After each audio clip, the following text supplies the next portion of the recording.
Hello అండి. ఈరోజు topic వచ్చేసి ఐఆర్‌డీకి ఎలా అప్లై చేయాలి అనే అంశం గురించి మాట్లాడుకుందాము. ఐఆర్‌డీ అంటే ఏంటో కాదండి, inland revenue department. Work visa వచ్చిన తర్వాత మనం ఐఆర్‌డీకి అప్లై చేయాల్సి ఉంటుంది. వర్క్ వీసా వచ్చేసి 5 years వరకు ఉంటుందన్నమాట. ఈ ఐఆర్‌డీ ఏ సెంటర్కి వెళ్ళనవసరం లేకుండా, పోస్ట్ ఆఫీస్కి వెళ్ళనవసరం లేకుండా మనం త్రూ ఆన్లైన్లోనే చేసుకోవచ్చు అనమాట.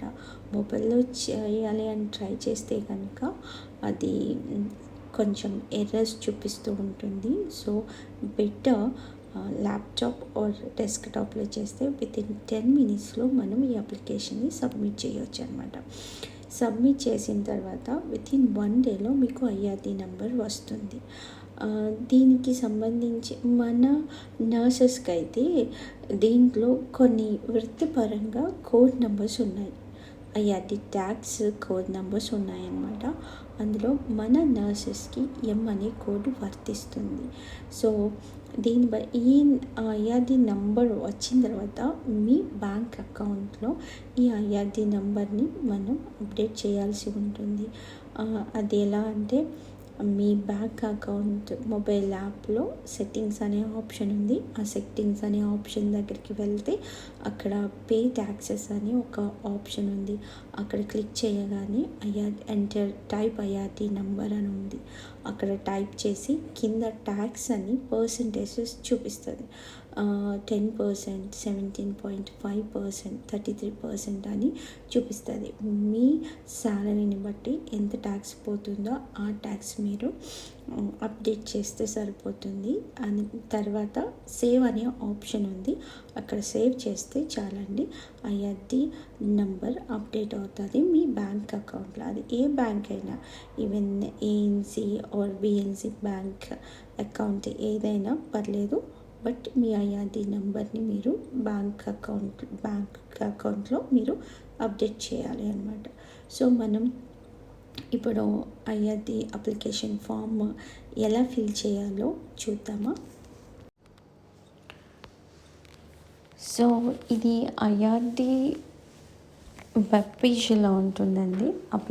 Apply for renewal IRD number అని చెప్పి ఇక్కడ కన్ఫర్మేషన్ యువర్ ఐడెంటిటీ అని ఈ వెబ్ పేజీలో ఓపెన్ అవుతుంది. దాంట్లో మీ surname, birth date, passport number and passport country, ఎక్కడైతే మనకి పాస్పోర్ట్ ఇష్యూ చేశారో ఆ కంట్రీ మీరు అక్కడ టైప్ చేయాలి. తర్వాత ఇది అయిన తర్వాత నెక్స్ట్ పేజ్ ఇలా ఓపెన్ అవుతుంది. Apply for reason for applying అని చెప్పి మీకు వెబ్ పేజ్ ఇలా ఓపెన్ అవుతుంది. ఇందులో చాలా కేటగిరీస్ ఉన్నాయి. మనకి కావాల్సింది ఎంప్లాయ్మెంట్ ఇన్ న్యూజిలాండ్. సో అక్కడ మీరు క్లిక్ చేశాక నెక్స్ట్ పేజ్ వచ్చేసి ఇలా ఓపెన్ అవుతుంది. బ్యాంక్ అకౌంట్ డీటెయిల్స్ అనమాట. ఈ బ్యాంక్ అకౌంట్ డీటెయిల్స్ మనకి కరెక్ట్గా ఇవ్వాలి. I have a fully function New Zealand bank account అని చెప్పేసి.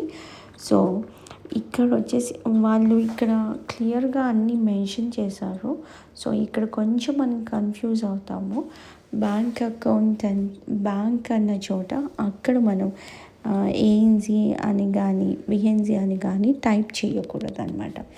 మీ అకౌంట్ నెంబర్లో along with code number and branch number, తర్వాత మీ 7-digit అకౌంట్ నంబర్ వస్తుంది. తర్వాత సర్ఫిక్స్ నంబర్స్ ఉంటాయన్నమాట. సో మనం ఫస్ట్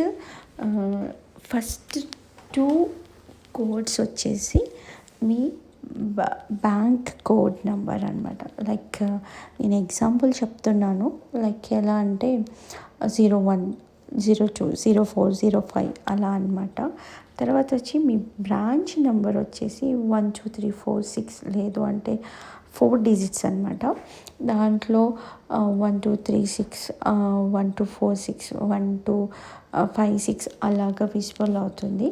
సో మీరు అది ఎంటర్ చేస్తారు. తర్వాత వచ్చేసి అకౌంట్ నెంబర్, అది 7-digit నెంబర్ ఉంటుంది. తర్వాత 3 zeros ఉంటాయి. ఒక్కొక్కసారి 3 zeros, ఒక్కొక్కసారి 4 zeros ఉంటాయి అన్నమాట. సో మీరు అకౌంట్ నెంబర్ మీరు అలాగా టైప్ చేయాలి. తర్వాత వచ్చేసి మీ upload account your details. So ఇది మనం మొబైల్ యాప్లో వెళ్ళి చూస్తే షో డీటెయిల్స్ అని ఉంటుంది. అక్కడ మీరు క్లిక్ చేయగానే కింద ప్రూఫ్ ఆఫ్ అకౌంట్ డీటెయిల్స్ అని ఒక పీడిఎఫ్ డౌన్లోడ్ పీడిఎఫ్ అని ఉంటుంది.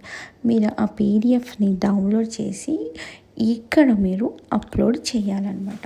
అది అయిన తర్వాత నెక్స్ట్ పేజ్ మీకు ఇలా ఓపెన్ అవుతుంది. అటాచ్మెంట్స్, మన ప్రూఫ్ ఆఫ్ అకౌంట్ డీటెయిల్స్ ఇచ్చాం కదా, ఆ అటాచ్మెంట్స్ దాని డీటెయిల్స్ ఇలా వస్తాయి. తర్వాత ట్యాక్స్ రెసిడెన్స్ ఇన్ఫర్మేషన్, ఇది మన ఒరిజినల్ కంట్రీలో మనకి ఏమైనా ట్యాక్స్ యొక్క ఇన్ఫర్మేషన్ ఉంటే కనుక మనం ఇక్కడ మనం ఎంటర్ చేయాలి. సో ట్యాక్స్ ఏమీ లేదు అంటే కనుక నో అని టైప్ చేద్దాం. బెటర్ నో అని టైప్ చేస్తే బెటర్, ఎందుకంటే ఎస్ అని టైప్ చేస్తే సో మెనీ క్వశ్చన్స్ వస్తాయి, దానికి ఆన్సర్స్ ఇవ్వాలి. కాబట్టి మీరు నో అని క్లిక్ చేయండి. క్లిక్ చేసిన తర్వాత నెక్స్ట్ పేజ్ ఇలా ఓపెన్ అవుతుంది. మీ రివ్యూ పేజ్ అనమాట. ఈ రివ్యూ పేజ్లో అన్నీ మన పేరు, date of birth, contact information, me phone number, me address అన్నీ ఇక్కడ విజిబుల్ అవుతాయి. రిజిస్ట్రేషన్ ఇన్ఫర్మేషన్ అవన్నీ విజిబుల్ అవుతాయి. ఇది మనం రివ్యూ చేసుకున్నాక మీకు ఏమైనా చేంజ్ చేయాలి అనుకుంటే కనుక ప్రివ్యూ పేజ్లోకి వెళ్ళి అక్కడ మీరు చేంజ్ చేసుకోవచ్చు. అదే అయిన తర్వాత కన్ఫర్మేషన్ వస్తుందన్నమాట. కన్ఫర్మేషన్ పేజ్ ఓపెన్ అయిపోయినప్పుడు కన్ఫర్మేషన్లో మీరు మీ ఈమెయిల్ కన్ఫర్మేషన్ను మీరు ఎంటర్ చేస్తారు. ఇక్కడ ఇంకొక ఆప్షన్ కూడా ఉంది మనకి కన్ఫర్మేషన్లో, మెయిల్ తర్వాత వచ్చేసి ఎస్ఎంఎస్ అండ్ ఫోన్ నంబర్ అని ఉంది. సో మీకు నచ్చిన దాంట్లో మీరు క్లిక్ చేస్తే ఎస్ఎంఎస్ అయితే ఎస్ఎంఎస్ మీ ఐఆర్డి నెంబర్ ఎస్ఎంఎస్కి వస్తుంది. ఫోన్ నెంబర్ అయితే ఫోన్ చేసి వాళ్ళు చెప్తారనమాట. మెయిల్ అయితే మెయిల్ చేసి మనకి అకౌంట్ నెంబర్ ఐఆర్డి నెంబర్ వస్తుంది. ఐఆర్డి నెంబర్ వితిన్ 1 డేలో వస్తుంది. మీరు ఈరోజు నైట్ చేసిన ఎర్లీ మార్నింగ్ 10 o'clock 10:30 అలాగా మీ ఐఆర్డి నెంబర్ వస్తుందండి. సో ఇది సబ్మిట్ చేస్తారు. సబ్మిట్ అయిన తర్వాత మీకు కన్ఫర్మేషన్ అనమాట. కన్ఫర్మేషన్ ఇలా ఉంటుంది.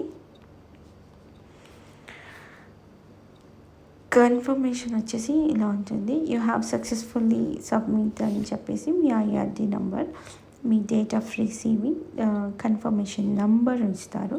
అది 10 digit నెంబర్ ఉంటుంది. సో ఇదండి ఐఆర్డికి అప్లై చేసే విధానం. ఈ అప్లై అయిన తర్వాత మీకు వితిన్ సెకండ్స్లో మీకు కన్ఫర్మేషన్ మెయిల్ వస్తుంది. ఆ మెయిల్ వచ్చిన అందులో ఇన్స్ట్రక్షన్స్ ఉంటాయి. ఐఆర్డికి ఎలాగా ట్యాక్స్ ఎంత % పోతుంది అని చెప్పి చాలా ఇన్ఫర్మేషన్ ఉంటుంది. రిగార్డింగ్ మన సాలరీని బట్టి మనకి ట్యాక్స్ పోతుందండి. సో ఇదండి ఐఆర్డికి అప్లై చేసే విధానం. ఐ థింక్ ఈ వీడియో మీకు యూజ్ అయిందని అనుకుంటున్నాను. మరిన్ని వీడియోస్తో మీ ముందుంటాను. అప్పటి వరకు సెలవు మరి, బాయ్.